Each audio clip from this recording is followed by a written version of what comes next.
avisé que no iba a poder. Yo, digamos, es complicado porque no soy un experto en este tema. Tampoco sé tanto, o sea, intenté interiorizarme. Alguna cosa ya había leído, me había llamado la atención. Intenté interiorizar un poco más en los últimos días, por el momento como hubiera querido.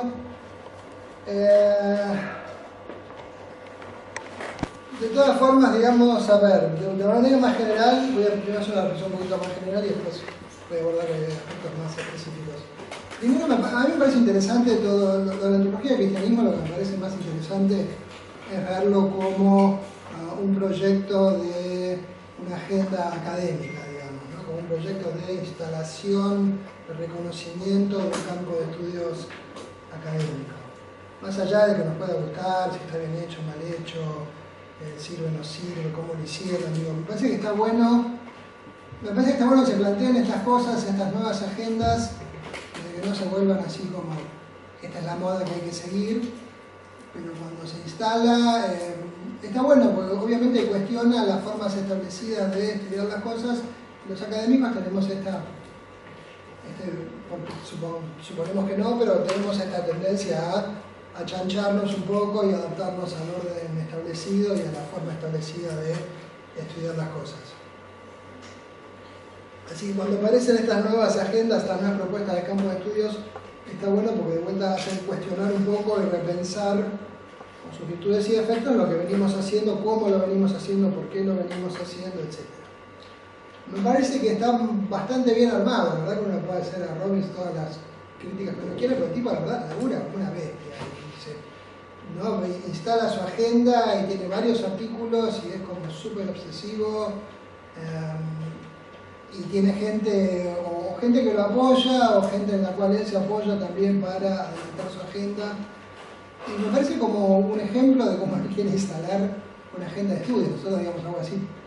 Hacemos o queremos hacer a veces con la antropología de la diversidad y podríamos tomar un poco el ejemplo de Robbins, digamos, y ser tan obsesivos como es él y tan preciso, digamos, ¿no? El tipo dice, bueno, a ver, yo creo que esto se compagina a partir de tal fecha, hay otros estudios que sin embargo pueden tomarse condiciones, pero en realidad con esta agenda, con esta forma de las cosas, a partir de este año, los últimos 15 años, etc. Y entonces después la gente discute, es así, no es así, pero digamos, eso está buenísimo, porque de eso se trata. Que yo, digamos, hace unos años me acuerdo cuando empecé a seguir el debate de todo el paradigma, ¿no? del rational choice o de las economías religiosas.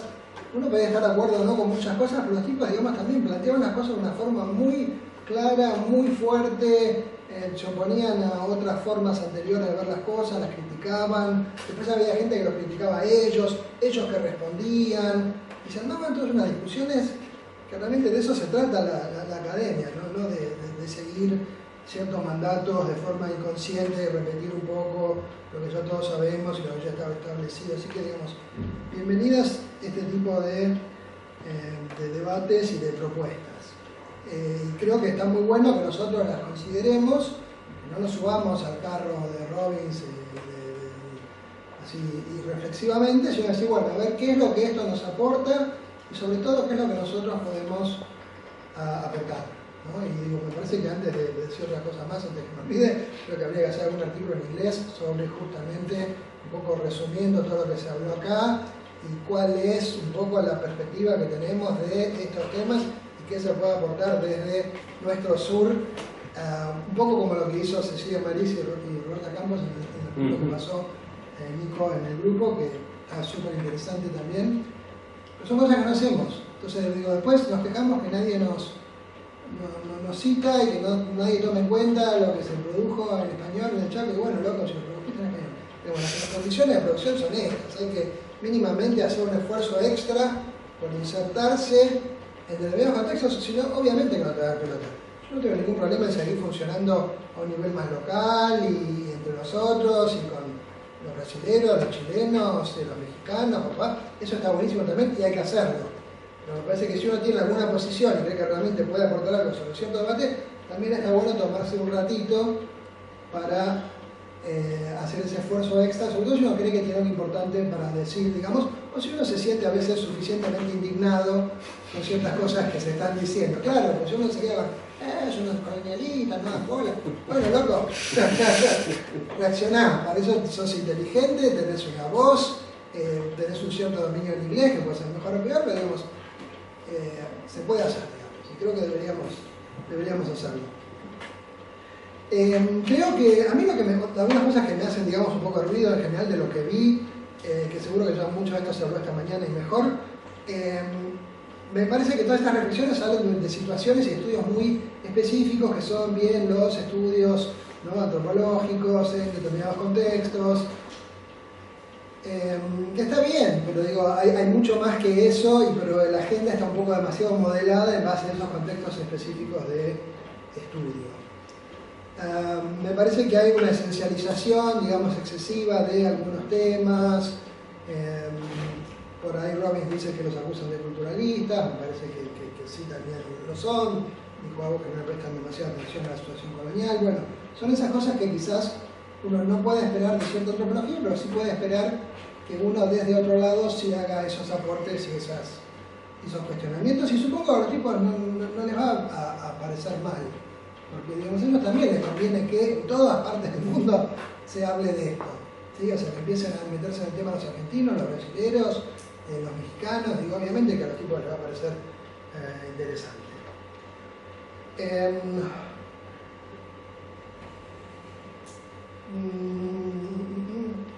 A mí el tema de la continuidad, bueno, una cosa que a mí me cuesta un poco entender es el cristianismo por un lado está bien este nivel de generalización, por otro lado a mí se me hace difícil, digamos, meter en un mismo paquete, digamos, cultural, ontológico, el catolicismo y los evangélicos pentecostales, porque son propuestas, si se quiere, ontológicas bastante diferentes, ¿no?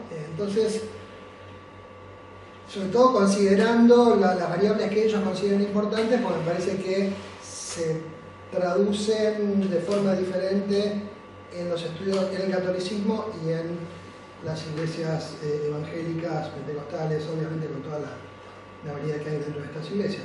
Pero eso me hace un poco de ruido. Pero también ahí es donde uno podría justamente desde el sur, donde hay otro contexto, hay otras hegemonías, donde el catolicismo es, si se quiere, la religión por default, decir, bueno, ¿qué pasa cuando es otro el contexto y es más un énfasis en el catolicismo más que en las iglesias evangélicas, pentecostales, etc.?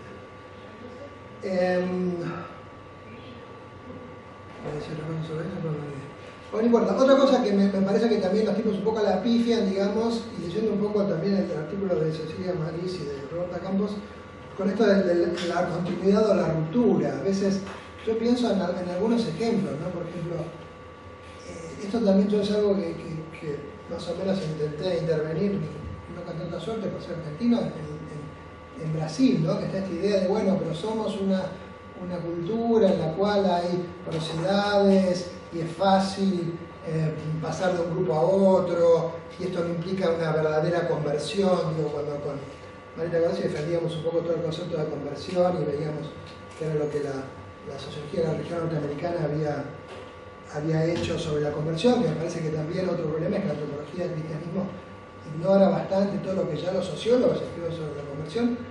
Que chicos, hay bastante, no les cuesta tanto. Sí, sí, lo menciono expresamente. Claro, no es porque es sociología que entonces no les voy a prestar ninguna atención, ¿no? Pero, por ejemplo, yo siempre pienso, a ver, cuando uno tiene el ejemplo de una persona que en las regiones afro-brasileras que se transforma en un pentecostal de la IURT, y entonces todo lo que antes eran entidades benéficas, ahora siguen siendo entidades, pero son maléficas, son el diablo, etc.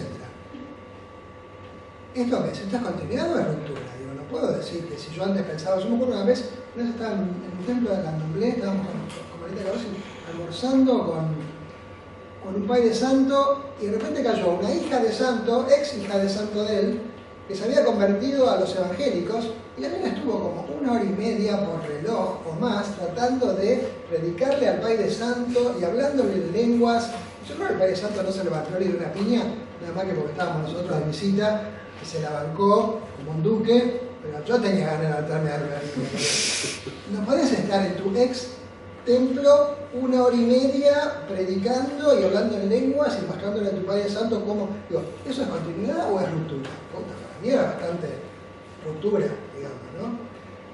Entonces, uno puede decir, bueno, si hay una continuidad en las creencias encantadas desde el momento en que uno sigue pensando que hay entidades X en el mundo, entonces hay una continuidad cultural entre la IUR, que es un pentecostalismo macumbero, como dijo Alioro, y las religiones afro-brasileñas, pero sí hay una identificación, una ruptura fuerte en las identificaciones, porque digamos, si yo de repente, yo ahora soy otra cosa y me identifico como otra cosa, y todos mis antiguos hermanos ahora son mis enemigos, obviamente que también hay una ruptura y una ruptura fuerte.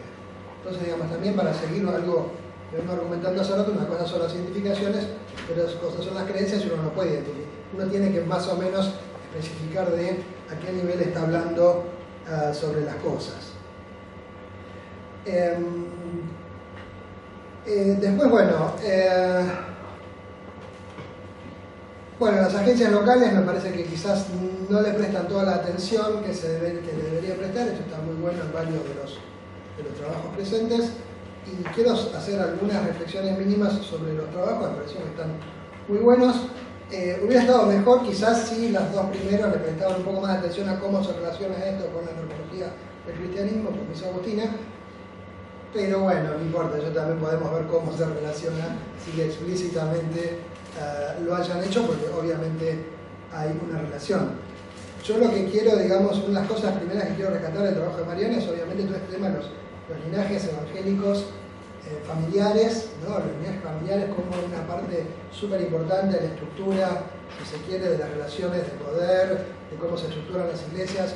Eso me parece que es súper interesante y eso me parece también que quizás quede un poco afuera del radar de la antropología del cristianismo, y creo que es una de las cosas que uno podría tomar en cuenta. Estas ideas de... bueno, una cosa que sí me parece también súper importante de la antropología del cristianismo es cuando los tipos... Yo había leído un artículo de Canela, Fenella Canelle, ¿no? Del 2005, que habla de la antropología de Christianity Anthropology, al revés. Sí.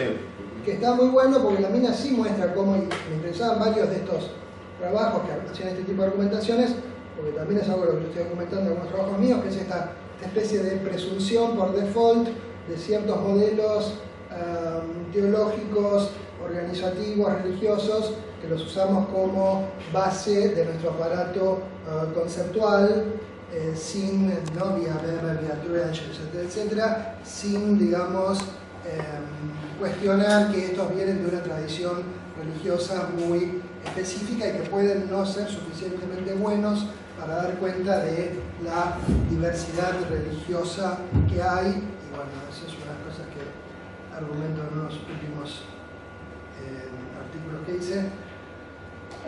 Eso me parece también súper importante de la antropología del cristianismo, esa brigada que no está lo suficientemente hecha, pero que sí en algunos trabajos está insinuada, de ver, digamos, la cristianidad de la antropología, que a mí me parece que es mucho más fuerte, y en nuestro caso, digamos, también la catolicidad, obviamente, de la catolicidad implícita de buena parte de nuestra producción, que es mucho más obvia, me parece, en la sociología, y menos obvia en la antropología, pero que bueno, también hay que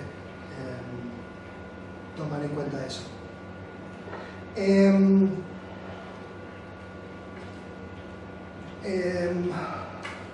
Bueno, nada, los trabajos me parece también que esta idea de la ruptura y la continuidad está bastante clara, está bastante buena, porque también son distintos contextos, ¿no? Uno es el de Mariana, digamos, una ruptura en un contexto católico e indígena a partir de misiones evangélicas, el tema de la continuidad en el caso de trabajo de Ana Lucía, digamos, que habría que ver también cuánta continuidad y qué tipo de continuidad, pero digamos ahí hay un caso más claro de continuidad. En el caso de Agustina, de vuelta también el tema de la ruptura.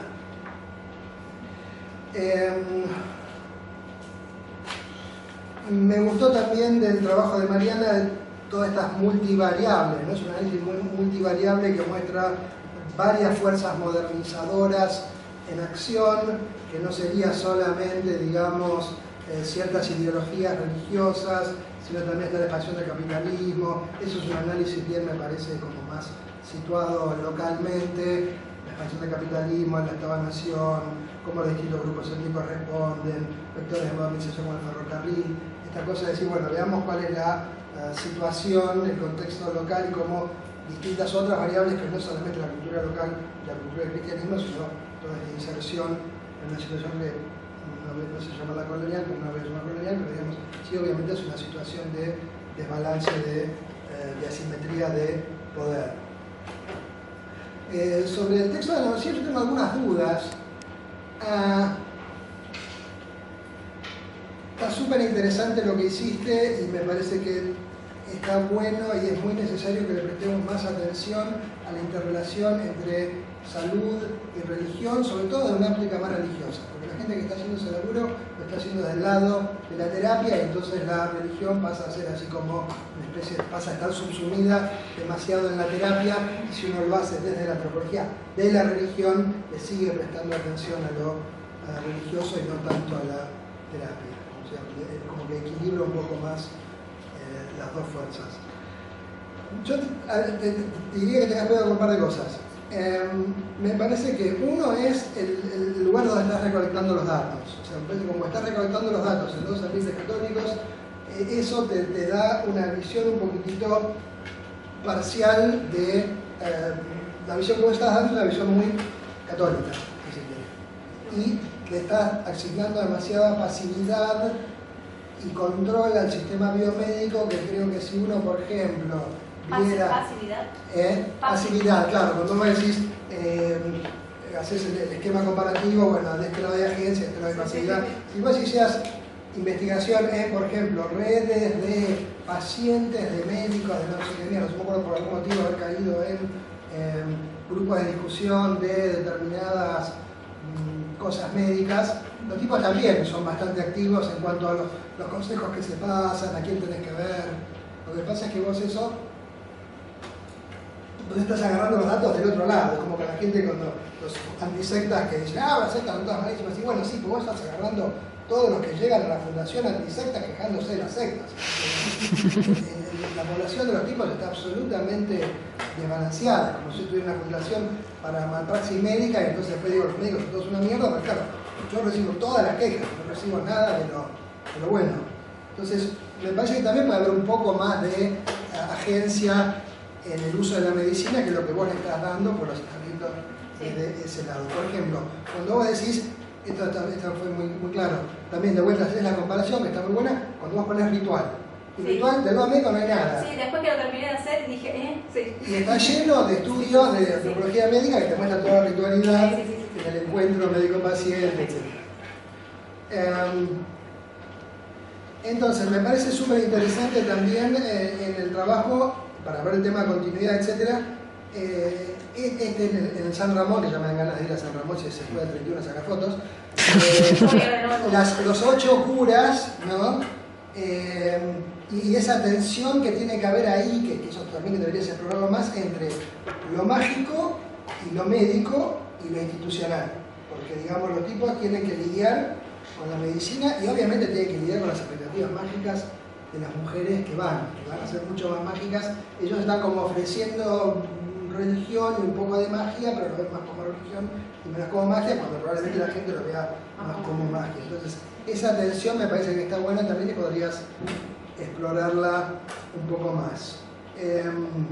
Y también otras facilidades, pues yo no creo que la gente, de vuelta por esto de tu setting católico, la gente no le pide que hagas embarazar al Gauchito Gil, a San la Muerte, al hermano Pascual. Digo, hay una cantidad de otros agentes que probablemente sean parte de este itinerario y que no sean solamente biomedicina y estas dos. ¿Sí? Me parece que ahí quizás también se podría complejizar un poquito el tema. Lo de Agustina, bueno, me pareció que estuvo súper claro cómo pusiste todo tu argumento.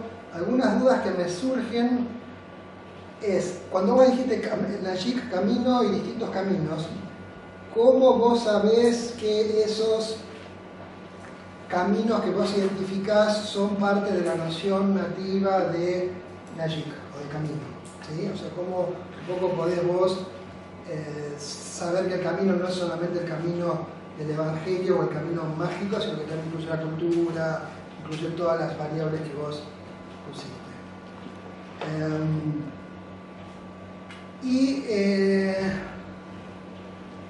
Me pareció súper interesante lo que se puede pactar con otros poderosos si estoy en el Evangelio, que no lo llegaste a contestarle todo, que si no contestes si se puede pactar con otros poderosos si estoy en el Evangelio, porque me interesa saber también qué es lo que quedó de la parte menos o más chamánica, si se quiere, no solamente evangélica del contacto con los poderosos.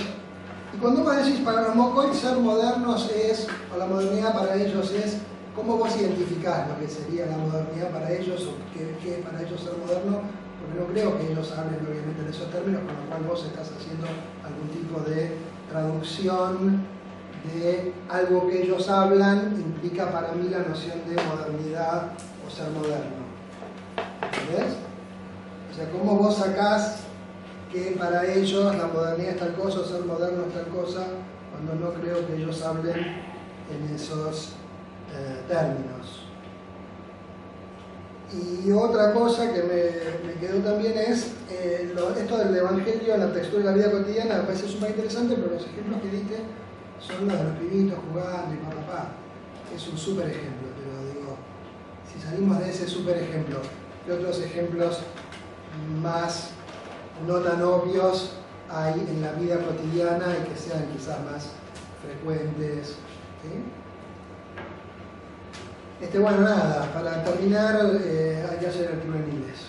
No sé cómo, quién, cuándo, hay que hacer un artículo en inglés, digo, que resuma todo esto y que resuma las críticas. Yo realmente me encantaría que pongamos alguna de las ponencias, o las primeras 3 resumidas en el blog, así como primera versión y después se puede hacer una cosa académica, pero hay que hacer además una cosa académica y en inglés. Para una revista más internacionalmente que las nuestras de por acá. ¿Sí? Además de hacerlo para nosotros por acá, porque no vamos a tirar bombas, pero si a uno le irrita tanto algo, bueno, chicos, esta es la hora de, ¿no? Ponerse a pelear también con los muchachos allá. ¿Sí? Bueno, gracias. ¿Alguna pregunta? No, vos en realidad creo que no. No, está bien. Pero igual está bien, no hay por qué hacerla. Así que, nada, yo simplemente por ahí agregar que, bueno, hace poco estuve haciendo trabajo de campo en La Puna, ya es la segunda estancia que hago entre las comunidades de allá, en zonas rurales y urbanas, y un poco que venía con esa ganas, están filmando, así que no puedo hablar tan coloquialmente.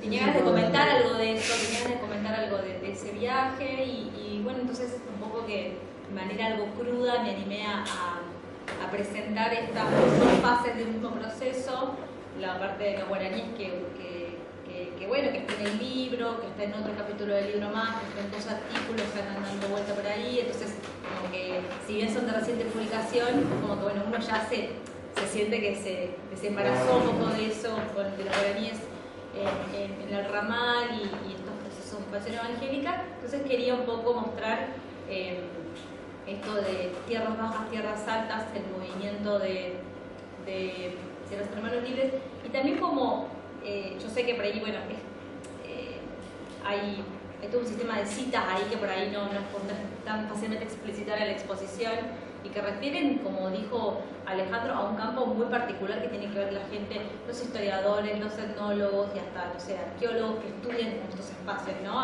Por decir, la etnografía de tierras altas, de tierras bajas, su comparación.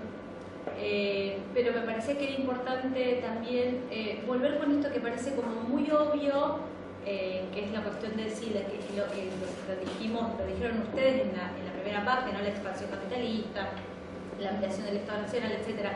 Pero que en el caso particular de la expansión en que se da estos misioneros hermanos libres en el noroeste argentino, tiene un papel crucial. porque está totalmente concatenado ambas expansiones, ¿no? Además como el Estado, las políticas de Estado a lo largo del siglo van como moldeando esas fronteras que van redefiniendo las pertenencias indígenas. Entonces me parece que un poco el objetivo era como dejar también, que ya lo hice en otros trabajos y insisto en lo mismo, creo que la etnografía histórica es una herramienta, porque no está Gustavo ahora, pero que le había dicho, ¿no? Cómo rescatar esas capas históricas, ¿no? Digo, estos guaraníes que llegan a la Esperanza habían pasado por las misiones franciscanas, tenían rudimentos de las lenguas y las matemáticas, no sé.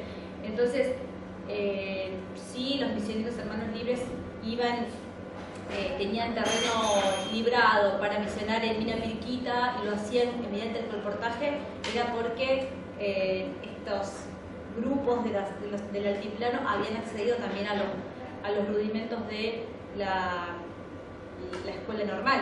Entonces, también creo que este tipo de trabajo permite como incorporar más activamente, la etnografía histórica permite incorporar más activamente estas otras fuerzas modernizadoras, ver realmente qué rol determinante pudieron tener en diferentes momentos.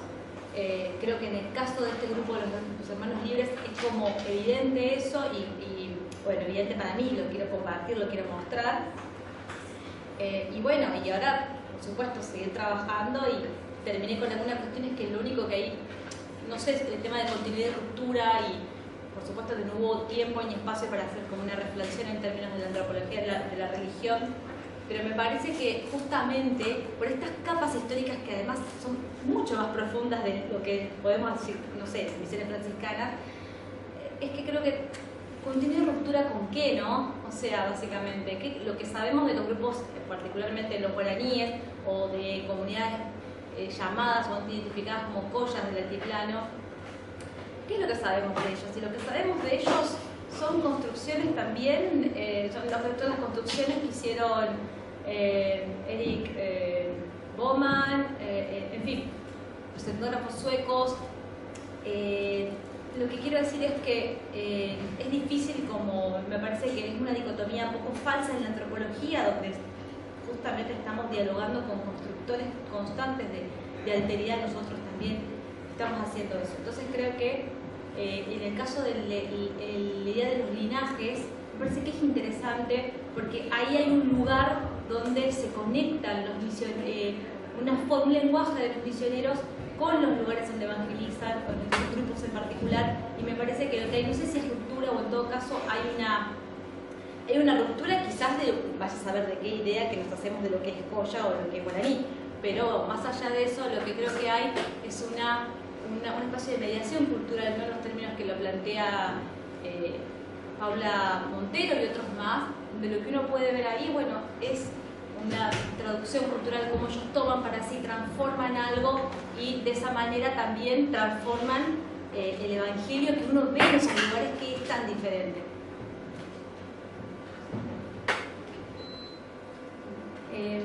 Muchas gracias por los comentarios, Alejandro. Esto que me señalás de, obviamente, la oposición y comparación era como bastante blanco-negro, para que cerrar, pero sí, buenísimo ver los matices. Y esto del locus del trabajo de campo, que son como dos anclajes bien católicos, justo ahora a través de la UNDAP voy a empezar a hacer trabajo de campo en los hospitales porteños. Así que por otro proyecto por un proyecto de gestión cultural en hospitales que se está dando mucho ahora, pero es lo que me va a permitir meterme un poco en los hospitales, así que para completar lo que me estaba señalando. Y después, bueno, esto que me señalabas de esta cuestión como medio tripartita entre lo mágico, lo médico y la institución, también es como algo a profundizar, sobre todo por el hecho de que yo ya lo vi bien en detalle con el tema del Padre Ignacio y también lo vi un poco con estoy viendo con San Ramón, el tema de que siempre hay una apelación a la autoridad de la biomedicina, porque el hecho de pedir las historias clínicas, pedir los análisis y todo, como que también ahí se da un juego como de poder entre esos dos discursos. Esa de los obstetras, eso, Sí. Eso es genial. Sí. La bendición de las manos para que los tipos, digamos, puedan hacer mejor su laburo, algo así. Sí, sí, y aparte la hace y además que la hace en el último, que era el capellán del hospital público. O sea, el hospital zonal de ahí es el hospital Almacio Belzarfil, que queda a 5 cuadras de San Ramón, y fue el que hizo la bendición. Así que fue bien interesante. ¿Cuánta gente va a que le bendiga las manos? De la iglesia, ahí, yo a esa misa justo no pude ir. Así Pero que sería bueno ver. sí, tal cual. Porque sí, sobre todo porque además los capellanes son los que manejan los comités de bioética de los hospitales. O sea, como la bioética acá en Argentina es una bioética atravesada por el catolicismo, son la mayoría de los comités de bioética de los hospitales públicos están, salvo un par, que aparte están volviendo esto como decía de las redes, ahí los hospitales trabajan en red entre ellos, y cuando llega alguna mujer a la emergencia por un aborto clandestino, cuando la reciben ya la mandan a un hospital o a otro, depende, porque ya saben cómo es la bajada de línea del hospital, como es del hospital público, porque los comités están dirigidos por los capellanes. Entonces es como bien. Después esto que me señalabas de ver de los pedidos que se pueden hacer a otros seres poderosos, sí, es algo pendiente, por eso yo había abierto el paraguas diciendo que este es el origen de mis datos, son católicos, entonces te presento cosas católicas. Mi setting católico como no, pero a lo mejor si vos le preguntás alguna cosa, sí. hay cosas que obviamente en ese contexto la gente no va las dice, a decir voluntariamente, pero si vos le preguntas... Sí, aparte cuando se hacen el día de San Ramón, que se hace la feria se hace la feria sobre la calle, hay estampitas de San Ramón, del Papa, de la Virgen de la Dulce Espera, de la Virgen Niña y demás, y pues de Gauchito Gil, es como que está toda la oferta de seres milagrosos, así que sí, es como... Por eso, era un poco work in progress, es lo que estoy pensando, y también hay algo sobre lo que como que todavía no sé de dónde agarrarlo, la diferencia entre que lo que se le pide a Ignacio es sanación, y lo que en San Ramón se habla como una protección, como que hay alguna diferencia en cómo eso es percibido desde los actores, y como que todavía no lo logro agarrar, pero porque uno es un patrono y otro es un sanador. Entonces, y también la diferencia que hay en la efusividad emocional. O sea, en el tema del Padre Ignacio hay mucho llanto y todo, porque como que es él el ser poderoso. Mientras que en San Ramón sí hay una lagrimita, te dicen, uy, sentí que el bebé se movió. Por ejemplo, a mí me pasó eso cuando fui en el 2013, no sé si era porque estaba a favor o estaba diciendo, no me traigas acá, no quiero que me bendiga este. Entonces sí, es como la persona que lo hace es una intermediación, como que el poder está en el patrono y está el sacerdote ahí. Así que bueno, son las cosas con las que estoy ahora. Y a su vez la inversión, porque los mediadores de San Ramón son más cálidos y afectuosos, sí, aunque son mediadores de otro poder, sí, que según lo que dice la gente, sí. que Ignacio, que es así medio apático. El tema sería que rinde más, ¿no? Si un sacerdote común, afable, o un mala onda que te tira poder. Por eso es como que está bueno ahí ver cómo es verdad, como la cuestión de la empatía y de la emoción que se manejan como... ¿Cómo ponerle distorsión? Y sí, a la emoción del Padre Ignacio. Simetrismo de inversión. Bueno, muchas gracias. ¿Yo? Bueno, muchas gracias también por los comentarios. Respecto a la primera pregunta que me hacías, que se puede juntar con otra de las preguntas, ¿cómo sé que esos caminos forman parte, o sea, que son pensados como dentro de la categoría de Nashik? Bueno, o sea, los Mocoví van a hacer referencia a esas experiencias cotidianas como caminos.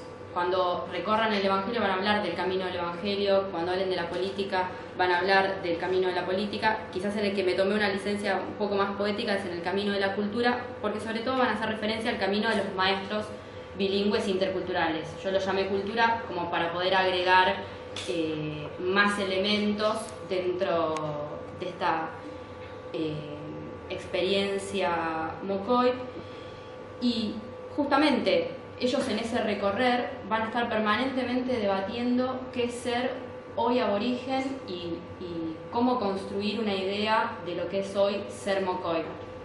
Me pasó, por ejemplo, uno de los últimos campos antes de escribir la tesis, que tuve la suerte de ir a una de las escuelas de Pastoril, que es una de las más importantes de la zona, donde asistía, o sea, toda la semana fui a las clases, fui al jardín, al primario y al secundario, y fui a una de las clases de cosmología de un maestro mocoy, donde explícitamente él discutía cómo nosotros, los blancos occidentales, tenemos un pensamiento cuadrado. Vivimos en un mundo cuadrado donde el pizarrón es cuadrado, el escritorio es cuadrado, ellos como futuros docentes tienen que hacer una planificación que es cuadrada, que tiene un marco teórico que es cuadrado, y que ellos tienen un pensamiento más circular. Que cuadrado no es nuestro, porque no es de nadie ya a esta altura, pero que está, y que justamente el proyecto intercultural que ellos están construyendo es la intersección entre el cuadrado y el círculo, que es el inter. O sea, esa intersección es donde ellos hoy están y tienen que construir tomando lo que dicen los antiguos y tomando el cuadrado, y pensar cómo ellos hoy, frente a una clase, tienen que posicionarse políticamente, cosmológicamente, frente a los alumnos y a los futuros docentes cuando se están pensando como maestros bilingües, interculturales. Respecto al tema de la textura de la vida cotidiana, bueno, en uno de los capítulos de la tesis yo hago todo como un diario etnográfico donde voy narrando distintas cosas. Otro de los ejemplos donde esto que yo decía de la etnografía que hice sobre el mirar televisión, hice toda la rutina que hay durante toda la semana de ver televisión, qué programas se eligen, hice todo un análisis de un reality show que es el de Laura, no sé si lo conocen, que es como un Jerry Springer de América Latina, donde es una peruana que vive en México exiliada, es un personaje como bastante bizarro, polémico, que trae familias donde se discuten conflictos de parentesco que son típicos también en las comunidades aborígenes.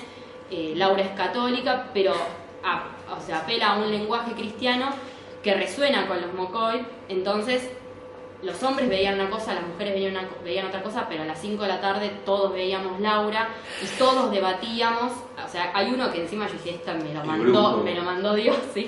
Que fue un capítulo que aparecía un brujo que había hecho un amarre a una exnovia, y Laura buscaba desenmascarar al brujo, y estaban todos los mocoví mirando y yo mirando a ver qué... O sea, y obviamente todas esas conversaciones sobre lo que estaba pasando en la televisión, estoy diciendo, claro, sí, el brujo. Y ellos como evangélicos, bueno, a ver cómo se posicionaban frente a lo que estaba haciendo ese brujo.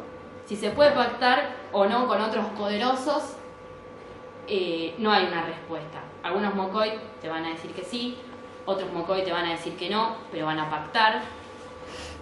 Es algo que permanentemente es discutido y que uno cuando está en el campo siempre también le preguntan, ¿se puede pactar con otro poderoso? Y bueno, no sé.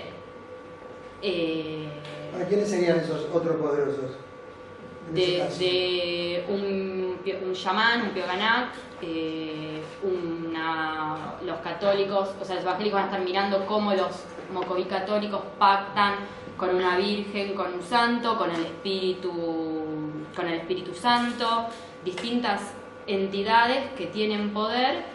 Obviamente, los mocoví evangélicos saben que el Espíritu Santo pide exclusividad en el pacto, pero bueno, esa exclusividad tiene que ir de la mano de efectividad, y si hay algo que a mí me puede ofrecer más efectividad en ese momento a la hora de establecer el pacto, bueno, lo voy a pensar, a ver qué hago, y en todo caso veré si me conviene pactar o con el Espíritu Santo o con otro poderoso, según el contexto, según quien esté presente, según lo que me puedo ofrecer en ese momento. Entonces la pregunta no es si se puede, sino cuándo. Claro, cuándo, cómo y por qué. Claro. ¿Cuándo?